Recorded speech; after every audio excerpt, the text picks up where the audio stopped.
आयुक्तालय कॉलेज शिक्षा राजस्थान के प्लेटफॉर्म ज्ञान सुधा सक्सेस साथी में आपका एक बार फिर से स्वागत है। आइए आज हम करते हैं आरपीएससी असिस्टेंट प्रोफेसर के केमिस्ट्री पेपर 1 के कुछ एमसीक्यूज। इससे पहले कि हम अपना पहला एमसीक्यू करें, याद कर लेते हैं कि वो कौन से फैक्टर्स हैं जो एसिडिटी को या अम्लता को प्रभावित करते हैं। Polarity of the x H bond, जो एच एफ या एच टू ओ में जो हाइड्रोजन के साथ दूसरे एटम का जो बॉन्ड है, या यहाँ पर आप देख सकते हैं हाइड्रोजन के साथ नाइट्रोजन का बॉन्ड, यहाँ कार्बन के साथ हाइड्रोजन का बॉन्ड, तो ये एच एक्स बॉन्ड की तरह इनको प्रदर्शित किया गया है। ये बॉन्ड जितने अधिक पोलर होंगे, ध्रुवीय होंगे, उतना जो एसिड होगा वो उतना अधिक स्ट्रॉन्ग होगा या प्रबल होगा, क्योंकि इसमें से एच जो प्लस है, एच प्लस का निष्कासन आसानी से या प्रोटॉन का निष्कासन आसानी से किया जा सकेगा, क्योंकि वो बॉन्ड जो हाइड्रोजन के साथ जो दूसरे एटम का बॉन्ड है वो अधिक पोलर है। अगर हम इन एसिड्स की बात करें तो इसमें जो एच एफ बॉन्ड है, क्योंकि हाइड्रोजन से जो फ्लोरो ग्रुप का है, उन दोनों का जो इलेक्ट्रोनेगेटिविटी या विद्युत ऋणता की जो इनमें का जो अंतर है वो अधिक है। आप देख सकते हैं इन सभी बाकी हाइड्रोजन और हेट्रोएटम के तुलना में, तो इसीलिए ये अधिक पोलर होगा एच एफ बॉन्ड इन बाकियों के तुलना में, और ये इसमें से एच प्लस का निष्कासन आसानी से किया जा सकेगा, क्योंकि जो एच एक्स बॉन्ड है उसको एच प्लस और एक्स माइनस, और इस केस में एच प्लस और एफ माइनस में आसानी से तोड़ा जा सकेगा, ब्रेक किया जा सकेगा, और जो एच प्लस मिलेगा वो एसिडिटी देगा। तो यहाँ पर एच एक्स बॉन्ड का तोड़ना या टूटना मुश्किल है, किसकी तुलना में, एच एफ की तुलना में। तो यहाँ हम ये देख रहे हैं कि अगर एच एक्स बॉन्ड ज़्यादा पोलर है तो एसिडिटी भी अधिक होगी। आइए देखते हैं नेक्स्ट फैक्टर या अगला कारक, साइज ऑफ द एटम। ये देखिए दो एसिड्स को दिखाया गया है, या हाइड्रोजन के साथ हेट्रोएटम का बॉन्ड दिखाया गया है। यहाँ पर हम देख सकते हैं कि एक एच एफ बॉन्ड है यहाँ, और एक एच आई बॉन्ड को दिखाया गया है। यहाँ पर आप देख सकते हैं कि जो हाइड्रोजन के साथ फ्लोरो का जो बॉन्ड है वह ज़्यादा स्ट्रॉन्ग है, क्योंकि इलेक्ट्रोनेगेटिव है फ्लोरो ग्रुप, और जो बॉन्ड के इलेक्ट्रॉन्स को वो अपने साथ बांधे रखता है, और हाइड्रोजन को भी वो कस के कम किसकी तुलना में, एच आई की तुलना में ज़्यादा प्रबलता से बांध के अपने साथ रखता है। दूसरे शब्दों में एच एफ बॉन्ड को एच आई की तुलना में तोड़ना मुश्किल है। जैसा कि आप देख सकते हैं यहाँ बॉन्ड एनर्जी के द्वारा, बॉन्ड एनर्जी जो है यहाँ पर एच एफ का जो है वो ज़्यादा है और एच आई का कम है। इसलिए भी क्योंकि आयोडो का जो इलेक्ट्रोनेगेटिविटी है वो एच एफ या में फ्लोरो की तुलना में कम है। ये अधिक इलेक्ट्रोनेगेटिव है और ये कम इलेक्ट्रोनेगेटिव है आई, इसलिए भी हाइड्रोजन और आई के बीच में जो बॉन्ड की प्रबलता है वो कम है या एनर्जी कम है, और एच एफ के में एच और एफ के बीच में बॉन्ड की स्ट्रेंथ या प्रबलता ज़्यादा है।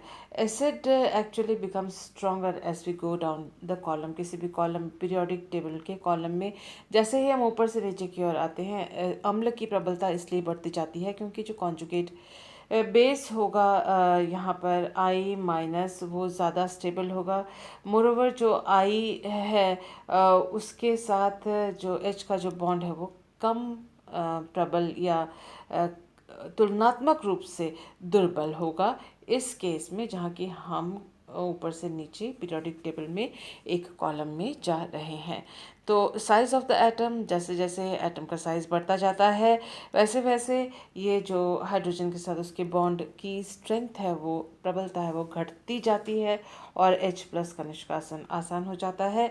इसी तरह से आप देख सकते हैं ये जो वैल्यू है वो है 10⁶, ये है 10⁹। इसी तरह से आप देख सकते हैं कि ये वीडियो को कॉम्प्रेस करते वक्त ये चीज़ें हो गई हैं। दिस इज़ 10⁶, दिस इज़ 10⁹, लेकिन आप देख सकते हैं कि सबसे ज़्यादा जो वैल्यू है HI के डिसोसिएशन कांस्टेंट की है, जिससे कि हम ये समझ सकते हैं कि इसकी जो एसिडिटी है इससे काफ़ी कम है। साइज़ इसका छोटा है, इसका बड़ा है आयोडो का। तो साइज़ बढ़ते बढ़ते जो एक ही तरह के अगर एसिड्स हों तो डाउन द कॉलम एसिडिटी बढ़ती है। क्योंकि इसके साथ ही हम ये भी कह सकते हैं कि जो कॉन्जुगेट बेस है इस केस में I-, उसकी स्टेबिलिटी F- की तुलना में ज़्यादा होगी, तो भी एसिडिटी, इसी वजह से भी एसिडिटी HI की ज़्यादा होगी। चार्ज ऑन द एसिड और बेस। एसिड और बेस के ऊपर क्या चार्ज है उसके ऊपर भी डिपेंड करता है कि एसिडिटी और बेसिसिटी कैसी है। Compounds become less acidic and more basic, less acidic and more basic as the negative charge increases. Negative charge जैसे ही बढ़ता है तो एसिडिटी जो है वो घटती है और बेसिसिटी बढ़ती है, जैसा कि आप इन एग्जांपल्स में यहाँ पर देख सकते हैं। इसके साथ ही एक और चीज़ भी है यहाँ, क्योंकि फास्फोरस के एसिड्स का यहाँ पर एग्जाम्पल दिखाया गया है कि जो एसिड के H+ के निष्कासन के बाद जो कॉन्जुगेट बेस बनेगा वो जितना अधिक स्टेबल होगा, एसिड भी उतना अधिक स्टेबल होगा। दूसरा एक और फैक्टर है the oxidation state of the central atom. Central atom जो केंद्रीय एटम है, जैसे कि आप यहाँ पर एग्जांपल से देख सकते हैं कि ए वैल्यू या डिसोसिएशन कांस्टेंट के वैल्यूज़ यहाँ पर दिए हुए हैं। आप देख सकते हैं कि HOCl से लेकर HOClO3 तक जो डिसोसिएशन कांस्टेंट है वो लगातार बढ़ता जा रहा है। ये 10⁻³ है, 10⁻³ ये 10⁻² है। और आप देख सकते हैं कि जो ऑक्सीडेशन स्टेट है क्लोरीन का वो +1 से लेके +7 तक बढ़ता जा रहा है। यहाँ ये बढ़ रहा है और एसिडिटी भी बढ़ रही है। तो ये भी एक जो कारक है, फैक्टर है कि ऑक्सीडेशन स्टेट जैसे जैसे बढ़ता है वैसे वैसे जो एसिडिटी है वो बढ़ती है। The tendency of an atom to draw electrons towards itself increases as the oxidation number of the atom increases। देखिए जैसे ही ऑक्सीडेशन नंबर उसका बढ़ता जाता है तो उसका ये टेंडेंसी या उसकी प्रवृत्ति हो जाती है कि वो इलेक्ट्रॉन्स को अपने साथ बांधे रखे। दूसरे शब्दों में इलेक्ट्रॉन्स को बांधे रखे तो H+ जो है उसका निष्कासन आसान हो जाता है, क्योंकि जो एटम है उसके साथ जो हाइड्रोजन का बॉन्ड है उस बॉन्ड के इलेक्ट्रॉन्स एटम हेट्रोएटम अपनी ओर खींच लेता है या उस अपनी ओर ले लेता है, जिससे यहाँ X- और हाइड्रोजन जो है अपना इलेक्ट्रॉन वो दे देता है, उसको देना पड़ता है तो वो H+ के रूप में निष्कासित हो सकता है। यानी एसिडिटी बढ़ती है ऑक्सीडेशन जो नंबर है उसके बढ़ने के साथ। इन बातों को ध्यान में रखते हुए ये हम करते हैं अपना पहला question. Which of the following is most acidic in nature. ये कुछ एसिड्स दिए हुए हैं, इनमें से पूछा है कि सबसे ज़्यादा एसिडिक इसमें से कौन सा है। हमने देखा था कि HF में F का साइज़ छोटा और इलेक्ट्रोनेगेटिविटी ज़्यादा होने के कारण HBr की तुलना में वो हाइड्रोजन से बहुत स्ट्रांगली बंधा हुआ रहेगा, और जिससे कि H+ का निष्कासन इतना आसान नहीं होगा HF से। इसलिए अगर हम इन दोनों को देखें तो हमें मालूम है कि HBr की एसिडिटी जो है HF की तुलना में ज़्यादा होगी। इसके अलावा जब हम यहाँ देखते हैं, इसके अलावा भी एक और चीज़ है कि डाउन द कॉलम अगर हम जाते हैं, कॉलम में अगर हम नीचे की ओर जाते हैं तो भी एसिडिटी जो है वो बढ़ती है। तो HF और HBr में भी HBr की एसिडिटी ज़्यादा होगी। As the charge density on the conjugate base increase, जो कॉन्जुगेट बेस होगा उसके ऊपर अगर चार्ज की डेंसिटी, कोई भी कॉन्जुगेट बेस है यहाँ X- और X-, तो कॉन्जुगेट बेस के ऊपर जैसे ही चार्ज की डेंसिटी बढ़ेगी जो एसिडिटी है वो घटती जाती है। तो ये लास्ट लाइन इस जो स्लाइड का जो लास्ट लाइन है उसमें आप इस चीज़ को देख रहे हैं। तो अगर हम यहाँ पर इसको स्टडी करते हैं तो HF नहीं होगा सबसे ज़्यादा एसिडिक। और अगर हम देखें H2S और H2SE, इनकी जो इलेक्ट्रोनेगेटिविटी है वो ब्रोमो की तुलना में कम है। उसके बाद इनके जो चार्जेस हैं वो भी 2- हैं। और इस वजह से भी ये जो कॉन्जुगेट बेस है उसके ऊपर 2- चार्जेस हैं। इनके वजह से भी और इसके अलावा एसिडिटी की वजह से भी सॉरी इलेक्ट्रोनेगेटिविटी की वजह से भी इनकी जो अम्लीयता कम होगी HBr से। तो ये सारे रीजंस थे जिसकी वजह से जो हमारा जो करेक्ट आंसर है वो HBr है। और ये आपको डेटा दिया हुआ है यहाँ पर, जिससे कि आप देख सकते हैं ये आंसर सपोर्ट हो रहा है। According to the Bronsted-Lowry theory, acid out of the following is Bronsted-Lowry जो सिद्धांत है उसके अनुसार इनमें से कौन सा एसिड है। देखिए ब्रॉन्स्टेड-लॉरी जो है एसिड प्रोटॉन दाता होता है और बेस जो है प्रोटॉन या हाइड्रोजन एक्सेप्टर होता है। तो हमें एसिड पूछा गया है, प्रोटॉन दाता होना चाहिए, तो इसमें प्रोटॉन तो हो, तो इसमें प्रोटॉन नहीं है, इसमें प्रोटॉन नहीं है। अब बचता है NH3 और H3O प्लस। इसमें आप देख सकते हैं कि नाइट्रोजन के लोन पेयर होता है और ये बेस की तरह कार्य करता है। जबकि आप देख सकते हैं कि H3O प्लस में जो H2O हाइड्रोनियम आयन है ये, तो इसमें H3O प्लस इज दिस यहाँ ऐसे बना है, तो ये आसानी से H+ डोनेट कर सकता है, इसलिए जो करेक्ट आंसर होगा ऑप्शन नंबर 3 होगा हमारा करेक्ट आंसर, जो कि ब्रॉन्स्टेड-लॉरी थ्योरी के अनुसार अम्ल है। Which of the following set does not represent acid strength correctly? इन जो निम्न लिखे हुए जो क्रम हैं इनमें से कौन सा जो सेट है वो सही स्ट्रेंथ प्रबलता जो है अम्ल का वो नहीं प्रदर्शित करता। याद कर लेते हैं कि smaller the size and greater the electronegativity of Z in HOZ। अगर कोई इस तरह से ऑक्सी एसिड है HOZ, जिससे जैसे कि यहाँ HOCl और HOBr है, तो छोटा साइज होने पर जो एसिडिटी ज़्यादा होगी। तो इनमें से छोटा साइज इसकी है और इसकी जो इलेक्ट्रोनेगेटिविटी भी क्लोरो की Br से ज़्यादा है, तो ये जो क्रम दिखाया गया है वो करेक्ट है।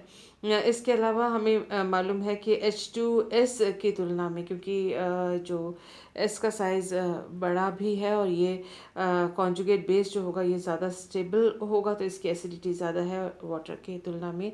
तो चौथा भी हमारा जो है ये सही क्रम को प्रदर्शित कर रहा है। हमें पूछा है कौन सा नहीं कर रहा है सही क्रम को प्रदर्शित। इन दोनों की अगर एसिडिटी को हम कंपेयर करें तो हम देखेंगे कि फॉस्फोरिक एसिड और हाइपो फॉस्फोरिक एसिड का जो अगर हम देखते हैं ये एक क्लासिक केस है। इसमें जो कॉन्जुगेट बेस होता है, कॉन्जुगेट बेस जो इनका बनेगा, कॉन्जुगेट बेस इसका जो है वो कम स्थायी है, इसीलिए वो प्रोटॉन को फट से वापस एक्सेप्ट या आकर्षित कर लेता है, इसलिए फॉस्फोरिक एसिड की अम्लता इसकी तुलना में कम है।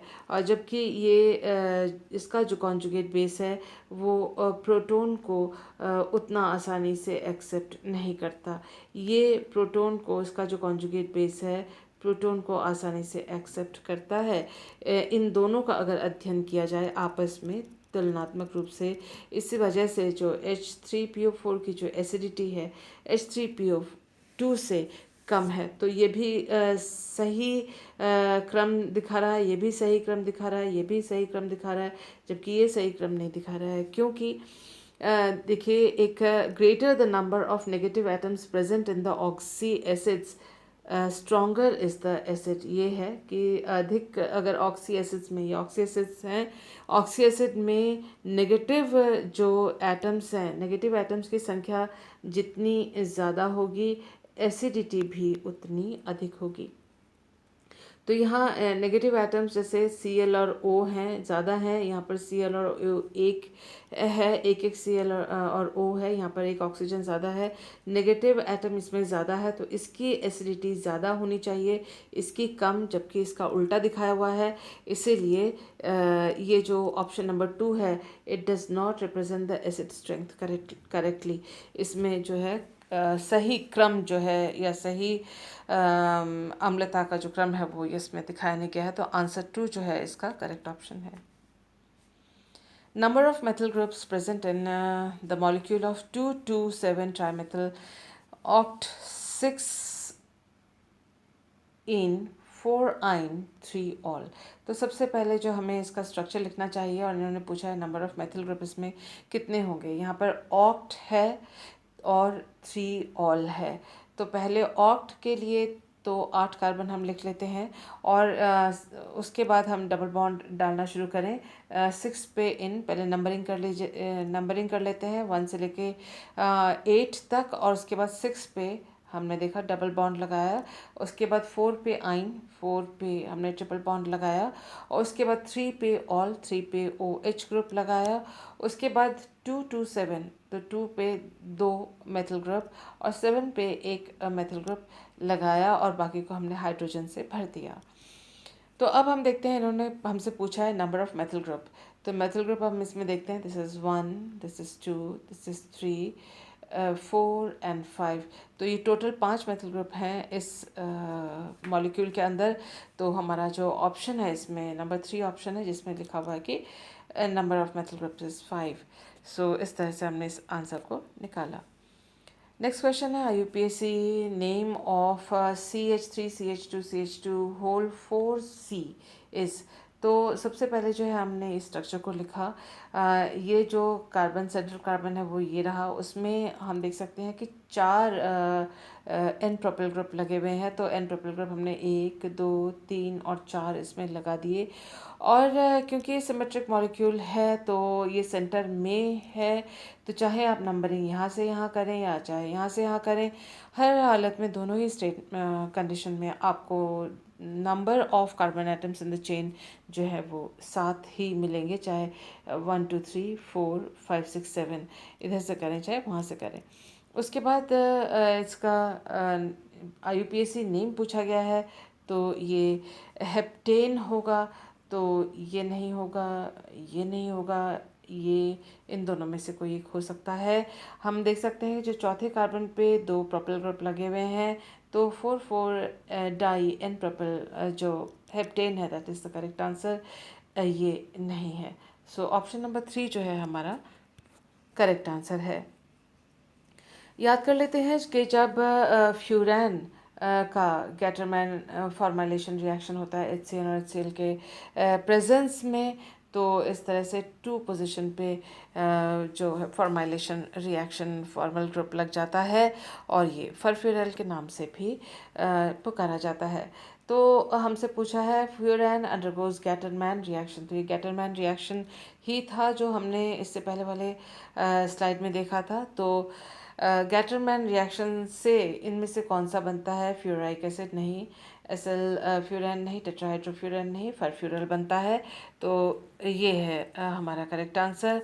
ये फरफ्यूरल का स्ट्रक्चर है, और यही बना था जो हमने इससे पहले, यही स्ट्रक्चर बना था जो हमने इससे पहले वाले स्लाइड में देखा था। तो option number 2 is the correct answer. पूछा गया है the product of the reaction, ये रिएक्शन हमको दिया गया है, और इसमें देखिए आप क्लोरोफॉर्म को सोडियम मेथॉक्साइड के प्रेजेंस में और पोटेशियम सॉल्ट लिया है पेरोल का, तो पूछा गया है कि प्रोडक्ट इसमें से कौन सा होगा।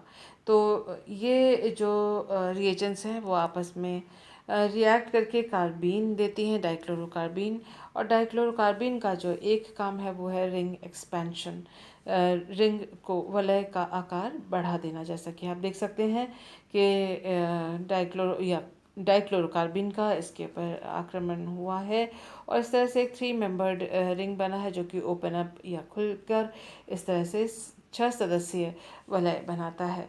तो ये है 1 2 3 क्लोरो पिरिडीन उत्पाद के रूप में प्राप्त होता है। आप ये देख सकते हैं कि CHO यहाँ पर है, CHO यहाँ पर, ये भी है क्या, लेकिन यहाँ बॉन्ड्स की जो पोजीशन आप देखें कि इस तरह से डबल बॉन्ड जो है यहाँ पर है, वो ये वाला प्रोडक्ट और ये वाला प्रोडक्ट एक नहीं है। तो इसीलिए जो करेक्ट आंसर है वो है ऑप्शन नंबर 4 जो यहाँ पर दिया हुआ है। Which of the following possesses lowest value of pKa? तो ये हमको 4 ऑप्शंस दिए हुए हैं, इनमें से जो सबसे कम pKa वैल्यू है वो हमें निकालना है। चलिए हम किस तरह से निकालें, या क्योंकि pKa वैल्यूज़ जो है हमेशा हर कंपाउंड के हम याद रख लें, एग्जामिनेशन के लिए ये एक मुश्किल काम है, हमें लॉजिकली इस आंसर तक पहुंचना होता है। तो याद कर लेते हैं कि pKa और pKb मिलाकर होते हैं 14, यानी अगर pKa का वैल्यू अगर कम होता चला जाएगा तो उसका मतलब pKb का वैल्यू बड़ा होता जाएगा, यानी लो pKa वैल्यू का मतलब है हाई pKb वैल्यू, और हाई pKb वैल्यू का मतलब है लो Kb, क्योंकि pKb जो है वो नेगेटिव लॉग होता है Kb का। तो अगर हमने इन बातों को एक सिस्टमेटिकली लिखा, क्योंकि हमें लोवेस्ट वैल्यू पूछा गया है pKa का, तो हमने लो pKa से को यहाँ पर लिखा, उसका मतलब है हाई pKb, और हाई pKb का मतलब है लो Kb, और लो Kb का मतलब है लेस बेसिसिटी, यानी कम क्षारीयता का कम होना। उसका मतलब है लो pKa का मतलब है लेस बेसिसिटी। तो इस तरह से इस चीज़ को यहाँ तक हम पहुँच सकते हैं। तो ये हमारा जो है क्रूशल या ये सबसे इम्पॉर्टेंट लॉजिकल डिडक्शन है। हम यहाँ अब अपने इन कंपाउंड्स को देखते हैं, इनमें से सबसे कम बेसिसिटी किसकी है, तो उसी की लोएस्ट pKa वैल्यू होगी। इस बात को ध्यान में रखते हुए आइए देखते हैं इनके जो स्ट्रक्चर्स क्या क्या है। पिरोल का पूछा है तो ये स्ट्रक्चर है, पिरिडीन ऐसा है, पिपिरिडीन ये रहा, और क्विनोलिन जो है वो इस तरह से है। ये स्ट्रक्चर्स हैं इसके, अगर हम इनको ध्यान से देखें तो यहाँ एक पिरोल ही ऐसा है जिसके जो लोन पेयर ऑफ इलेक्ट्रॉन्स हैं वो इस हेटेरोसाइक्लिक कंपाउंड के एरोमेटिक सेक्सटेट के 6 पाई इलेक्ट्रॉन्स या हकल रूल के 6 पाई इलेक्ट्रॉन्स को पूरा करने के लिए इन लोन पेयर का इस्तेमाल करता है, और जिसका मतलब ये है कि वो इन नाइट्रोजन के जो लोन पेयर ऑफ इलेक्ट्रॉन्स हैं वो आसानी से दान नहीं किए जाते, यानी एक क्षार की तरह ये कार्य नहीं करेगा। जबकि पिरिडीन के जो lone pair of electrons nitrogen के ऊपर हैं वो आसानी से दान कर सकता है, क्योंकि वो एरोमेटिसिटी में काम नहीं आते। इसी तरह से यहाँ एरोमेटिक रिंग है ही नहीं पिपिरिडीन में, तो ये आसानी से एक सेकेंडरी एमीन की तरह इलेक्ट्रॉन्स को डोनेट कर सकता है, तो बेस की तरह कार्य करेगा। यहाँ पर जो क्विनोलिन है उसके जो नाइट्रोजन के लोन पेयर ऑफ इलेक्ट्रॉन्स है वो भी एरोमेटिकता में यूज़ नहीं होते, और इसी वजह से ये जो लोन पेयर ऑफ इलेक्ट्रॉन्स हैं वो भी बेस की तरह यूज़ होंगे। तो उसका मतलब लेस बेसिसिटी, सबसे कम जो क्षारीयता है इन सभी में, इन सभी में जिस कम क्षारीयता है वो सिर्फ पिरोल की होगी। ये बाकी जो हैं आसानी से अपने जो लोन पेयर ऑफ इलेक्ट्रॉन्स का दान कर सकते हैं और क्षार की तरह व्यवहार ये सारे कर सकते हैं, जबकि ये नहीं कर सकता। तो इसीलिए लोएस्ट पीके वैल्यू यानी लेस स्पेसिसिटी होगी पिरोल की। तो हमारा जो आंसर है option number 1 is the correct answer.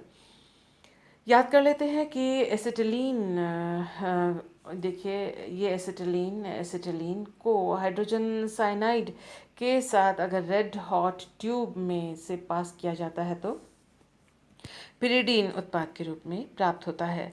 When mixture of acetylene and hydrogen cyanide is passed through red hot tube the product is, तो हमसे पूछा गया है कि एसिटिलीन और हाइड्रोजन साइनाइड को जब हम रक्त तप नली में से प्रवाहित करते हैं तो प्रोडक्ट कौन सा होगा। पिरोल नहीं, विनाइल साइनाइड नहीं, और एक्राइलल्डिहाइड नहीं, बनता है पिरिडीन, जो कि हमने इससे पहले जस्ट पहले वाले स्लाइड में देखा। तो ऑप्शन था आंसर नंबर 3।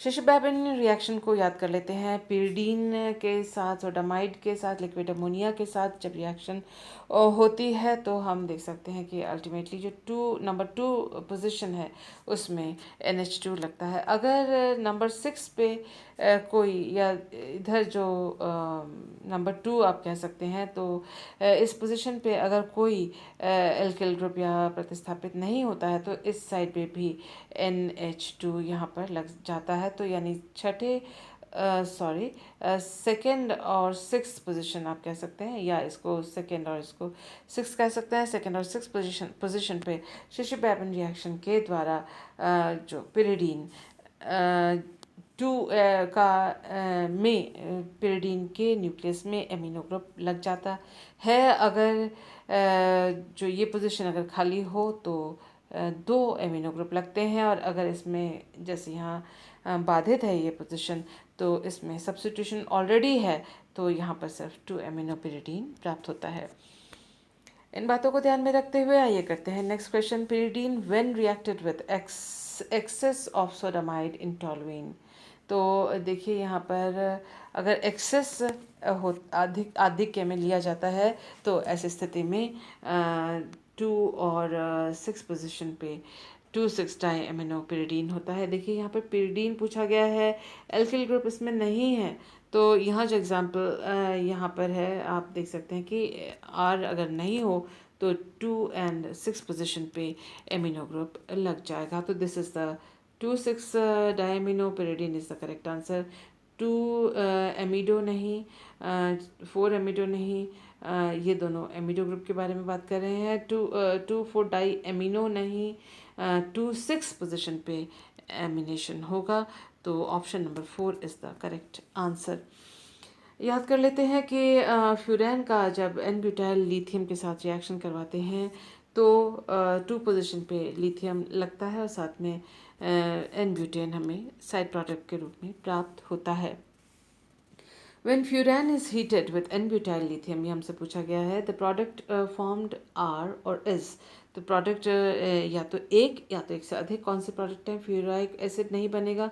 हमने अभी देखा है कि लिथियम का दूसरे पोजीशन पे लिथियम लगेगा और साथ ही एन ब्यूटेन यानी C4H10 सह उत्पाद के रूप में प्राप्त होगा। 2 ब्यूटाइल डेरिवेटिव और 2 लिथियम 5 ब्यूटाइल डेरिवेटिव, ये तीनों जो ऑप्शंस हैं फ्यूरिक एसिड के साथ, ये तीनों ऑप्शंस गलत ऑप्शंस हैं and option number 2 is the correct answer. तो thank you for being with me.